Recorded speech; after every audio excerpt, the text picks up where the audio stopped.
Hello, everyone. Welcome to Build Series. I'm Lee Blickley, and we're about to be joined by our new Bachelorette, Becca. Yeah. Last season, we saw Becca get her heart broken by that person who shall not be named. But this season, she's back, and she's in charge, and she's ready to find love. We saw her first night last night, and we can't wait to see the rest, but let's take a look at a quick trailer. Congratulations. This is the group that made it through night one. How was it meeting Becca? How was it rolling up to the house and doing this thing? It was incredible. What an experience to meet Becca. What an experience to meet a great group of guys. I don't even remember you from night one. I'm the chicken guy. You're David. I'm David. You know, the great thing about Becca is she has this great fun-loving personality, but she's serious about this. She's not gonna mess around, and she's gonna have a good time, but as soon as she doesn't see a connection, she's gonna cut the cord. She's gonna send people home. And so let me give you guys some advice. If and when you get time with Becca, take advantage of it. Yeah. Other than that, have a great time here. Thank you. It's on now, boys. First date card. Thank you for having me. Well, you made it through the first night. Actually, you've made it through the full season, but we got to see your first night. Yeah, wasn't it fun? Yes, it was so much fun. How was it for you watching it back? It was crazy. There's so much that I missed when I'm off having my conversation. So it's funny to watch back and hear the little one-liners that Jordan was giving, some of the drama with the guys. It's crazy. Now, does it seem like a long ago time when you actually did that, or does it feel like just yesterday? 50-50. I mean, half the time I wake up and I'm like, oh, I'm still filming, only to realize, okay, it's done. And then half the time I'm like, oh my God, that feels like years ago. But it must be exciting for you now to, last season you were one of the Bachelorettes, up for Arie's love, which we saw and we hated the way it ended. But for you now, it ended and you get to go back and find your own partner and set your own rules. Yeah. How has it been to be kind of in the driver's seat this season? It's been amazing. And I keep describing it as a whirlwind romance because, I did fall in love. It worked out so much better this time. I feel like I finally found somebody so much better suited for me. But it was a wild journey, and there's a lot of tears. There's drama every week. There's a lot of laughter, amazing dates. You really have everything rolled into one season. And do you find that the guys could be a little bit more dramatic than the girls? Because I always find the Bachelorette this season, right, to be a little bit more dramatic, which you wouldn't assume. Yeah, it's like, at times there was drama that was warranted and arguments that I could understand why they were happening. And then there were a lot of times where I was like, what is going on right now? This is the stupidest fight. This is just crazy drama that doesn't need to exist. But guys can be competitive, and that starts to show when you're stuck in a house with 28 dudes. But it was interesting. So yeah, you said 28 dudes. How was that selection for you? Were you very impressed by the men that got out of the limo and those you got to meet? Or were there some that you were like, I don't know why they were chosen for me. This does not fit my type at all. For the most part, I was surprised, and I was so excited to meet all of them. There was one that I knew prior to coming onto this journey that I questioned a lot, and as you saw, he went home quite early. But everyone else, I was just so excited to meet because they came from all across the country, and they're people and personalities and backgrounds that I would never get the chance to meet probably in my normal life back home. Yeah, so let's talk about that guy that you sent home. He claims that he only met you once, but you said we met multiple times. We have met multiple times, yeah. Tell us the full story here, because... we have met multiple times, and I can pinpoint the places, but we don't need to get into the details. And so I knew Jake. We ran in the same circles. We had a similar friend group, and there was just never any interest on either side, which is fine. But I really questioned, as he came out of the limo, is he here for me, or is he here for the Bachelorette, for the show, for all of the crazy cool opportunities that come from this? And so I knew at the end of the day he wasn't going to be my person. And so I didn't want to waste his time. I didn't want to waste my time or the other 27 guys' time. And so I just made that decision that night to not have to put him through the entire long rose ceremony.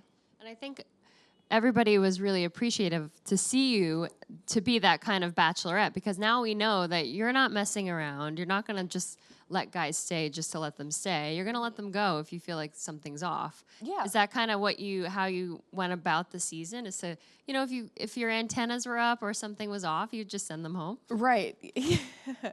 Yeah, I think I really wanted to stay so in tune with myself and what I was feeling at certain times. And if it was off, I didn't want to play along like everything was okay. And so you'll see throughout the season there are times where guys go home, not even at rose ceremonies. And I just wanted to be very, again, in tune with what I was feeling, what I wanted for a future partner, and decisive in my actions. So for you, who were some of the standouts that first night? Who were maybe 5 guys that, right away you knew their name, you were really interested in them? Share with us. Right away, I would say Blake, because Blake was a guy, well, both Blake and Lincoln, actually, I met after the final rose. You met like 5 guys then. Yeah, I met 5 of the guys, and so Blake and Lincoln stuck out to me, and they were guys that I was excited to see again. I had so many questions built up before they stepped out of the limos, well, in Blake's case, an ox. And then Garrett, I loved the minivan. I thought that was clever. It reminded me of my entrance last year where I made Arie get down on one knee, and of course I wasn't 100% serious in that moment, but I wanted to make light of the situation, and I thought that he did that. I'm trying to think. There was so many great entrances. I mean, some crazy ones. The chicken one you can't forget, but even the hearse. I remember when Trent pulled up in the hearse, the first thought I'm thinking is, oh my God, who would actually get into this? Like, props to him. And then when he jumped out, he just was a ball of energy and so excited, and it was infectious. And then one of my other favorite entrances that stuck with me was Chris R's choir that came out of the limo, because I love music, I love Sister Act 2, and so I thought it was the perfect combination of some of my favorite things in one entrance. Yeah, some of these entrances are getting very cool. Like season after season, you have a choir singing to you? How did you feel in that moment? Is that when you knew, oh wow, this is all about me? Well, what you didn't see is, so Chris walked in the mansion, and I hung out with the choir for a while, and I was sitting there singing. I was probably breaking their eardrums, but I also wonder how they all fit into that limo, because there was a lot of them. And I was looking, I was like, what? How does this work? But you never know how many people can squeeze into a limo. You found out and last then that night. night lasts forever, right? That first night, because you start. What time do you start? And then it's usually like 6 a.m., right, when it's over. Longer. So I think I got to the mansion that night probably around, I would say 7, and I think I walked out the next morning at 8:30 or 9. You go right on your first date that next day? No, luckily you have a day to sleep. So I left the mansion. I was in my dress with joggers on, my slippers, my robe layered up, and I passed out for hours and slept through most of the entire day, the night, and then the next day is when you really start the dates. And that's when the guys officially move into the mansion too. How much fun is that? And then, of course, you picked Garrett as your first impression rose. And there's kind of like this streak now where a lot of the bachelorettes, the person they pick the first time ends up being the person they choose. Yeah. Did you feel that pressure when you were going to give that rose out to one of these guys? A little bit. So when the girls told me that, I sat back and I was like, oh, God, no pressure, everyone. But when I said that to them, they laughed, and they're like, don't look at it as that pressure. Just give it to somebody who makes you laugh, who you feel comfortable with. And so, right away, he made me laugh out of the minivan, and we had a good conversation. He taught me how to fly fish, which reminded me of my dad, because he took my sister and I fishing all the time when we were little. And there was a handful of guys that I could have given it to. But yeah, it was just somebody who made me feel comfortable that first night. Yeah, I felt that connection between you and Blake, too. So I thought Blake was going to get it. Yeah. There's a couple guys. It was up for debate. Let's talk about all the football players that are on your season. There's a lot. Was that something that, when you go and you apply to be on the show or to be the Bachelorette, do you kind of give the producers your type or what kind of man you'd like to be with? And did you mention that you liked football players? No, I've dated football players in the past, but I was kind of rubbed the wrong way, so I didn't expect to have so many athletes. But I was so pleasantly surprised by them. With Clay, he was so kind, and right away he's like, I'm not your stereotypical I can't even talk right now. What are words? Stereotypical football player. But yes, I don't really have a physical type, so that was all up in the open. But quality-wise, I gave them quite a long list of things and traits that I was looking for. I really wanted honesty and loyalty, and that's something I stressed so much because I feel like I never got that in my past relationships. And so going in, those are two things that I said since night one that I wanted. And then just somebody who's carefree, who could make me laugh, who could laugh and just go with the flow because it's a crazy unconventional process. And somebody who's just open to new experiences and the people that he's going to be living with and the places that we're going to be traveling and the crew and the production team, everyone. But the list was very long. Yeah, because you had the football players, but then you had, the Joe, the grocer from Chicago, which a lot of us were a little devistated that he went home. I know. I'm sorry, guys. Did you get a chance to talk to him that night? And it just wasn't, you weren't feeling it? Yeah, I talked to him, and he was great, but it's so difficult that night because you really have 5 to 10 minutes to talk with everyone. And so it's just about going with my gut instinct. And with Joe, I could tell he was nervous, and I didn't know if he would fully be able to open up and get there. And so I had to make cuts that night, and it was difficult because I didn't fully get to know everyone. And so I realized going into it that rose ceremony was going to be much harder than I could have imagined. Yeah. Was it tough for you to go on social media and see how fans are reacting, like say to Joe getting voted off or somebody else getting voted off, or do you kind of silence that stuff while you're watching the show? Yeah, I try to silence it. Last season, I went down the rabbit hole of reading comments, and this time I'm really trying not to that much because it, good or bad, at the end of the day, my journey is my own, and I know how I feel, and so I don't want to get wrapped up into all of that. But I did see, reading some articles that, of course, Joe, people loved him. But hey, ladies, I think he's single. He's free. Maybe he'll be the next Bachelor. But of course, people on social media rallied behind you after last season, which really was the most dramatic finale, actually the most dramatic season of all time, right? We can agree. What was that experience like for you, going through that and not necessarily, actually never knowing that kind of situation was going to happen to you after, you get engaged and you're happy, you don't expect that to happen. So what did it feel like to go through that? I mean, it's hard to explain because in the moment of that actual breakup, I was so out of it because I was so confused, so blindsided that I feel like I couldn't fully process everything that was going down in that moment. And after that, I had time. I stayed in LA and I went through, all of the things that come with heartbreak. I cried. I didn't want to leave bed for a few days. I was confused. I questioned everything. And then I went back to Minnesota and I jumped right back into my job. I wanted to keep busy, so I spent all my time with my family and friends. And I've been through heartbreak before, and I'm sure everyone can agree, you have the ups and the downs, but what really got me through was not only watching the season back and seeing Arie's relationship with all the other women unfold, but to finally realize, I started that journey last year wanting to find love and being open to it and knowing that it actually works. And I didn't want anything to stop me from still getting that. And so that's what really kicked me into gear this time to be like, okay, Becca, don't let anyone take that away from you. You still want to find a partner. You still want to do life with somebody. So if you have this opportunity, go for it. Yeah, do the damn thing, right? That's like your catchphrase. I know. I need to retire it. I'm not going to lie. Last night, there were a lot of do the damn things. Were you like, okay, I get it? Yeah, I'm starting to realize, I'm sorry, everyone, for all of the do the damn things. I might need a new phrase pretty soon.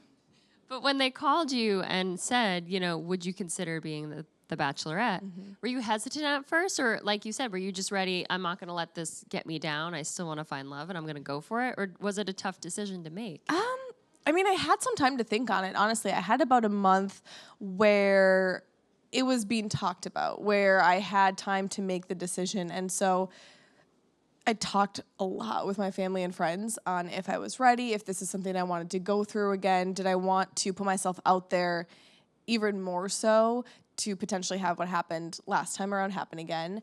But when I finally got to the point where I'm like, no, just go for it. Why not? after that, it was just full steam ahead. And my family supported me since I made that decision, and they backed me up 1,000%. And so that's really what got me excited again.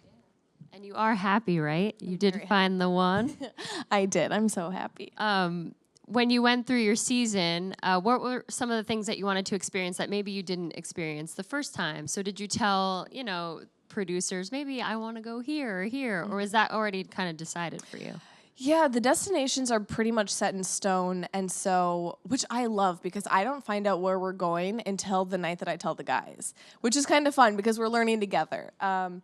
But they actually let me have a say in some of the dates that I wanted, and so I came up with a list of a couple of them, and I'm not going to give anything away. You'll see it in a couple of weeks, but it's one of my favorite group dates, and I kept talking about it, so I'm hoping everyone will know what one it is. But yeah, I had a say, and I also had a say on who I wanted on certain dates because of whatever reason. And so, yeah, it's a two-way street. The producers help me along the way if I'm ever, unsure of anything, and then I can also put my foot down when I need to. Yeah, and let's talk about your beautiful outfits too. Do you have a stylist that helps you look this good? I do. His name is Carrie, and he is my little angel. I love him so much. But he is amazing, and he's done it. I think he's done almost every season, but he knows what he's doing, and so it was fun. I would go to his house a couple days before the actual season started, and we would just play dress up and figure out what gowns we wanted, what after party dresses I wanted, and I usually just live in my leggings and joggers, and so it was fun to play dress up for 2 months. Because when you are a bachelorette, on a bachelor season, you have to bring all your own clothes and stuff, right? Yeah. How do you guys pack? Like, it must be so difficult. That's the real question. I was terrible. I should not ever pack because I'm always overweight in my luggage. But it was nice being with the girls because we would all swap clothes. And so you'll see some nights Tia and I wore the same rose ceremony dresses, and all of the girls were so open to sharing for the most part, and so that helped a lot. I'm gonna have to go back and see when you guys share dresses. I never even noticed. Oh well, I can tell you, it's a green dress from Lulu's. Oh, nice. Because I always watch you. Do you guys watch the show too and say where are they getting all these nice clothes from? Yeah. It's pretty awesome. And then you guys are in the mansion and you don't have any contact with the outside world, correct? Correct. So what do you guys do all day? Well, I was lucky last year because we started filming in September, and it was so warm and sunny. So we could just lay by the pool, we could swim, we could go in the hot tub, we would cook all the time. This time around, for the guys, they kind of got the short end of the stick because the weather was so cold and rainy for the 2 weeks that we were there that they couldn't really go outside. But they played a lot of games. They played poker and blackjack for Skittles, I think, for hours upon hours. They would host mock dance sessions. They played Mafia. They played just a ton of games. And did you finally discover what Chris Harrison does when he's not on camera, being the Bachelorette? He's a mystery. He'll hide out during the rose ceremonies, but unless he's needed for a date, he's off living his life. Yeah, like golfing, hanging out on these islands. Yeah. How is your relationship with Chris? How has he been a good mentor for you? Because I'm sure, you saw him pop up here and then, but now he's kind of like your go-to man when it comes to being the Bachelorette. Chris got me through a lot. And I mean, he's done this for so long and he's really seen it all. And so he was a sounding board that I could go to if I ever had questions or needed advice. And it was fun to travel with him, too. We had long plane rides together. We had times when we were out of the country that we could hang out. And so I really look up to him, and he got me through a lot. And I'm sure some of those bachelorettes, the former bachelorettes who you met with last night in the premiere episode, how did they help you along the way? What kind of advice did they give you? Because it has to be tricky to navigate being the Bachelorette, especially when you have 28 men to choose from. Yeah, it's not always easy. The girls gave me so much advice. They actually made me a little Bachelorette Bible that I still have with me, and now I can add in my advice for the next Bachelorette. And it included everything from the little things that said, always keep Listerine strips on you because you never know when you're going to kiss. The main piece of advice that I took to heart was just to stay in tune with yourself and to follow your gut, because at the end of the day, only you know what you truly want and need. And And that was great advice because all three of those girls had completely different journeys, but they all ended up with a committed, loving partner. And that's all I wanted. And so it was fun to sit down and see how happy they were. And, you know, they went through hard times and they all had struggles, especially during this time when they couldn't be in public with their person.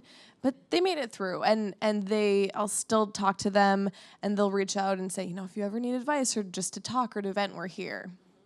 Yeah, let's talk about that, you know, keeping it secret, because you kind of had to do that a little bit with Arie. And now I'm sure you're very happy and you want to kind of just be out in the world. Yeah. How difficult is it? And do you guys get to see each other on these, you know, secret meetups? We do get to see one another, yes. And it's interesting because I'm so happy and I want to shout it from the rooftops and I can't. All I can say at this point is I'm engaged, and I know one day soon I'll be able to be in public with my person, and I'm excited to do the little things. I'm excited to buy a Costco membership with him, and I'm excited to walk down the street and hold hands. And it's the little things. And, you know, right now it's a little tough, but it's coming up. It must be tricky too to, like, you know, you're out on these press tours now and you're going to be watching the season and people are going to be asking you questions. How do you keep a level head and make sure I'm not giving away any spoilers? I don't want any spoilers. It's tough, and sometimes I feel like I have no filter and I just say whatever I want. And so I've learned to hold to certain things in. And that's not to say I might not screw up at times or I might not give you anything at times, but I'm just trying. And so I just want the viewers to be excited and to watch week by week, because there's so much that happens that people are going to be very surprised about. And so I just want everyone to go along the journey with me week by week. Before I toss it to the audience, what can you tell us about this upcoming season? Even if it's like a big moment that people should look out for. Is there a lot of drama this season? It looked like it. There is quite a lot of drama. I mean, week by week, it's random stuff that, I mean, I didn't see coming, so I don't think anyone else will. But you get the drama. You get to see some amazing dates. We had a lot of musical talent throughout the weeks, which that's really fun to see. And so I'm excited for that to play out. And I mean, you'll see me fall in love, people. I know. I did see you crying though at one point, and it seems like a guy like left the show, and now I gotta. Well, I don't want spoilers, but I gotta know. I don't know. I'm torn. You'll find out. I did cry a lot though, and I kept saying, "Oh, I'm not gonna cry till week 5." And week 2, I'm like, I can't do this. What am I doing? But yeah, you really feel everything, and because you're so taken away from your phone and social media, you sit in your feelings and your emotions, and you have to be open and vulnerable. And so you see all of those sides to not only me, but all of the guys too. Yeah, there's a virgin on your season. There is. Apparently. It's the new Sean Lowe, everybody. They kind of look alike too, with the blonde hair, the tan. Yeah. Did that take you by surprise, or are you just like, whatever? You made it out to be like, I'm a guy and I'm a virgin. Yeah, I think I was shocked, but I was happy that he was open and honest with me, because that's what I've been asking for since night 1, was that honesty. And so I would never judge anyone for that. Good. Well, let's toss it to the audience for some questions. Hi, I'm Nikki. Hi, Nikki. So I know we had a lot of creative and fun limo entrances, but if it was a competition, who would you think won? Ooh, who would I think won? I would have to say Chris with the choir. That was my favorite. Mm-hmm. Blake with the ox, like you said. Yeah. So Blake he kept came out it with a consistent horse. with the horse and then the ox, yeah.